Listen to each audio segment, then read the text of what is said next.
Alrighty, so hi everyone. My name is Nisha Shamugraj. I'm the Assistant Director of the Global Communication Center, and this presentation is on writing your Graduate Research Fellowship Program essays. So there's 2 essays required in this fellowship from the National Science Foundation. So we have the personal statement and then the research plan.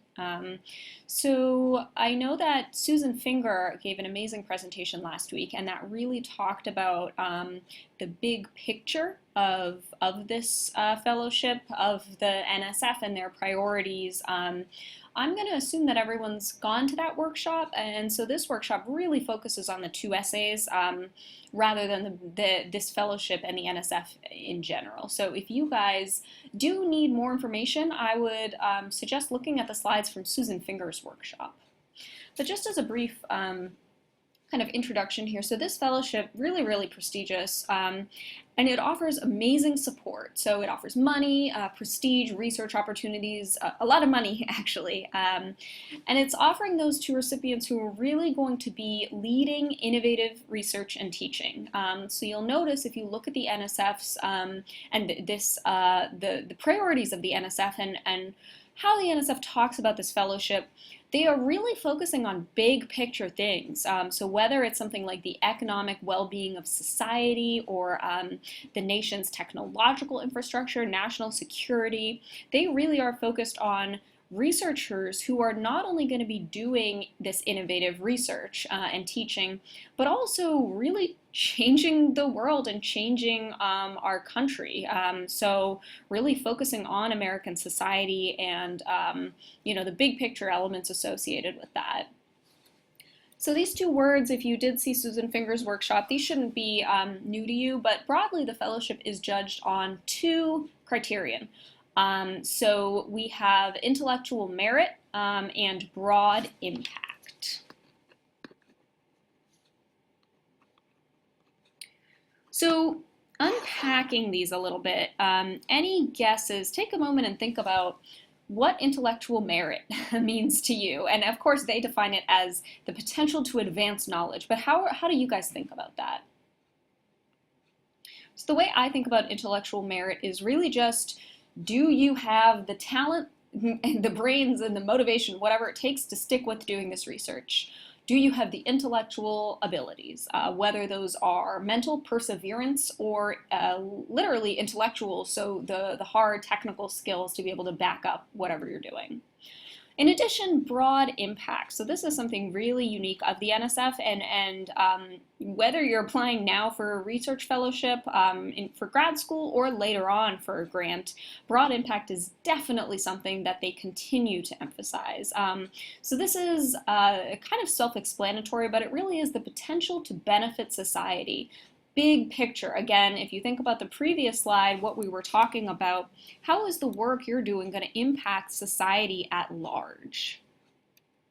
So I just want to establish that as a baseline because both of the things we're talking about today, the personal statement and the research statement, or the research plan as they call it, I'm going to refer to it as a research statement, both of those documents need to show and have evidence of intellectual merit and broad impact.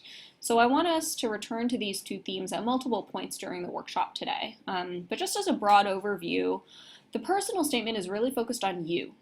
3 pages of your story, right? Who you are and why you're equipped to do this research.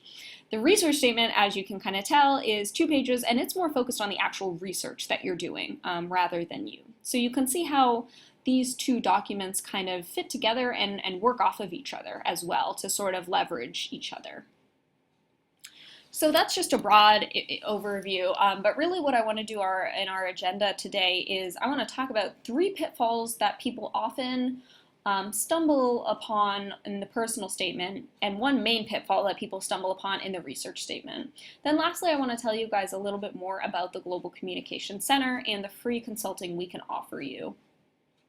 So to get started here, 3 common pitfalls with the personal statement. So I'm calling it a personal statement. It actually has a longer title, so it's called Personal, Relevant Background, and Future Goals Statement. So you can kind of see there how it's focused more explicitly on your past and your future as well. But this is what I want to start us off with.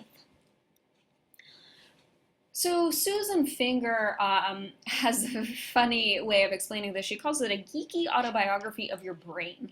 Basically, how did you get here?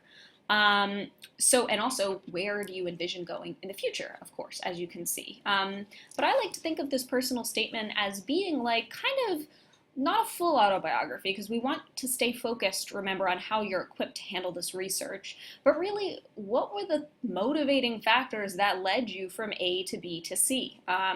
We're all, in the world choosing our paths kind of at every second. This personal statement is really a story, a very focused and streamlined narrative of how your motivation has gotten you here at a place where now you're ready to start your research and where you envision it taking you even beyond that. So with that in mind, I want to look at a couple before and after examples. And these are all adapted from real sample fellowship essays that are available online. So this is the first one. Go ahead and take a second to read this. Now think to yourself, and even jot down, you can pause your video, what do you notice about this example as it relates to the overall personal statement? So this example actually is a before example, and it's kind of nicely epitomizing pitfall number 1. So the wrong thing to do, number 1, the primary mistake. And this is really telling your qualifications. This person is telling me I am an ideal candidate. I am curious, driven, and passionate. I possess the intellectual merit. They're telling me very explicitly what their qualifications are. What's ironic is that by telling me, it kind of takes away from me actually believing them. If you say, I am passionate, you don't sound passionate, you sound like a robot. And if you think also about the people on this committee, the advisors who are listening to this and reading your statements, they are reading so many of these, you really do want to stand out. So the number one thing I want to get across to you is show, don't tell. So let's go ahead and look over this example. And again, you can pause your video and read this over. So what I am seeing here is not only telling me some specifics about what this person was doing, but also this last line. So my notebook from the trip is full of lines like, why are the granite slopes so steep here? How do stream beds form? What I can see them showing me, it's sort of the subtext, is a curiosity about the things that they look around just in the natural geological environment, looking around and feeling curious. And it's not connected to the study they're doing. It doesn't even seem like it's not specifically connected to school, but rather they have this kind of internal curiosity. So it's almost like they're showing me that just by this small little sentence here. So let's do the same thing with this one last example. Again, pause your video, read this, and think about the subtext that he or she is showing. Not and or she, just or.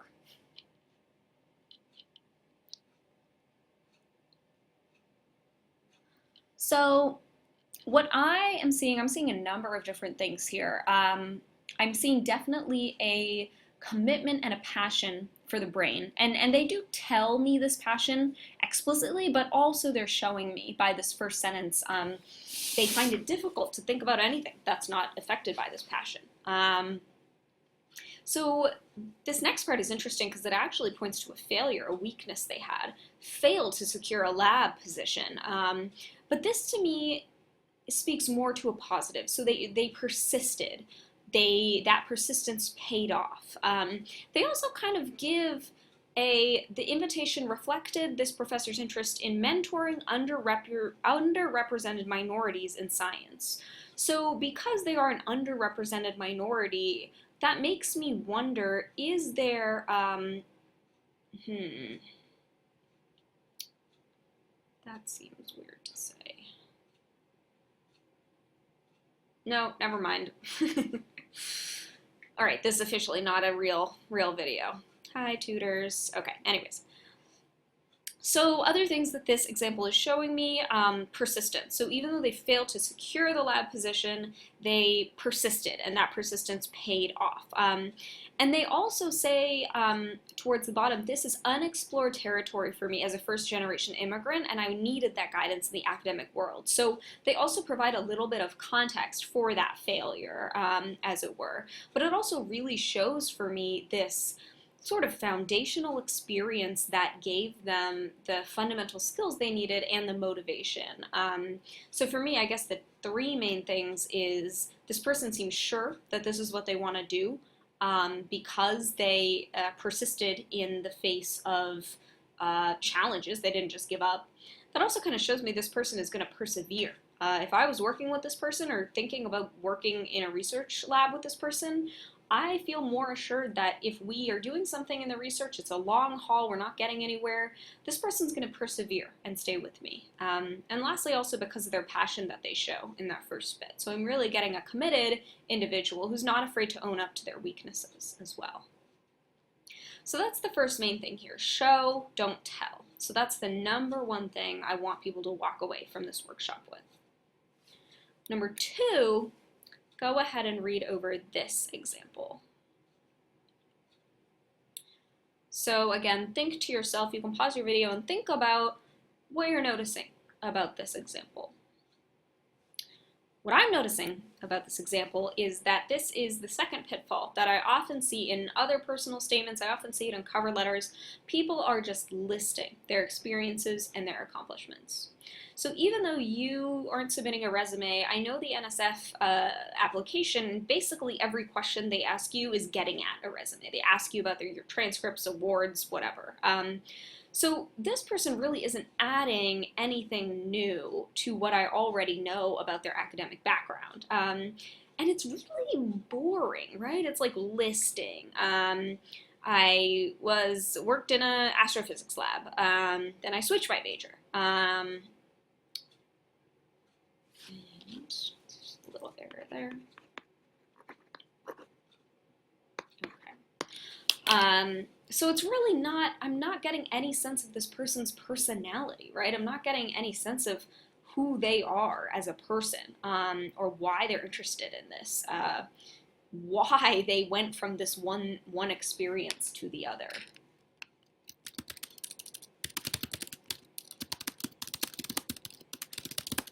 So what you want to do instead of simply listing your experiences and accomplishments is actually elaborate on what was gained. So think about the relevant experiences that you've had, these foundational experience, and think about what was gained. What are the things, the transferable qualifications or insights that you acquired doing these things? And they don't have to be strictly research, right? They can also be something like if you've been involved in a sports team or a student organization. Obviously, you don't want to talk about playing the tuba or something if it's not relevant, but maybe there is a tidbit there that speaks to your research abilities, you know? Like, so for instance, a big part of research is being able to work on a team, be organized, provide timely revisions to people, and take timely revisions from people.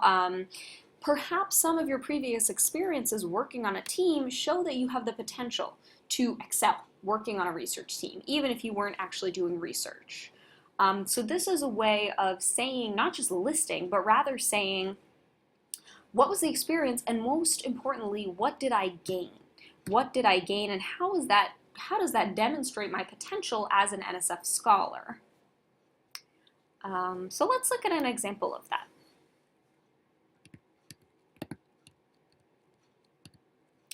So as we can see here, this person clearly gains, it also explains their motivation really well.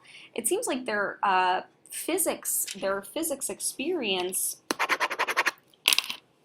actually what they gained was an awareness that they didn't like physics, or rather that they liked geology more. So that was really interesting and explains their motivation for how they started in on geoscience. And again, this last sentence of the whole excerpt here is more focused on what they gained technically, but I really like this.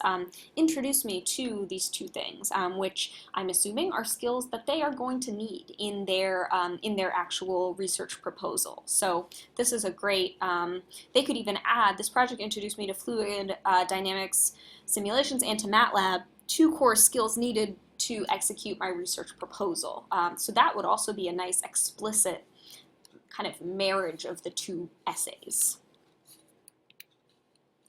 So again, the first thing we talked about, showing, not telling, and the second thing, elaborate on what was gained. Elaborate how you got there and what you got from it. So the last thing here that I want to touch on with the personal statement is kind of the prompt. So take a second to read this. One of the things that I am seeing about this prompt is that it is very future focused. So if we look at this, I want to break this down a little bit more. How do you envision grad school preparing you for a career that allows you to contribute to science as well as society? So we can see that all of this is in the future, right? So the main prompt is talking about the future. And that is because the audience here, the people reading this, they are examining you not really for your past experience, but for your potential in the future. So they're looking at your past experience as an indicator of the work that you're going to be able to do in the future. So whether or not you do want to probably mention the future and your future plans specifically and explicitly, but remember that the whole document is future focused inherently. So they're reading this, thinking about the future. To kind of illustrate that, let's go ahead and take a look at this example. So clearly, for me, I do want to work with this person because even though there was some visa problems, some paperwork problems, they are resourceful. They didn't just take it lying down, hey, I'm just going to go to sleep for 3 days, you know. They, or for however long the paperwork took, they learned C, or C#, I guess it's called. A whole new skill to prepare themselves. So this person to me seems like they're resourceful, seems like they're driven, seems like they're internally motivated, like they have this constant drive to learn new things and keep on top of stuff. So I really like that. So those are the main things that I want to cover with a personal statement. So I guess a note for the tutor, since you guys are going to be the ones looking at this. This is really similar to a med school personal statement and a college application essay, like for undergrad, in that it is kind of focused more on a narrative, right? And focused a lot on kind of who you are, you know, the autobiography of your brain. So it is less, you know, some of the grad school applications are a little drier, are a little more focused on the research. And that's kind of what the research statement is. But the personal statements, they're much more focused on this narrative aspect. So hopefully that was helpful, and I'm going to revise some things in this right now, actually.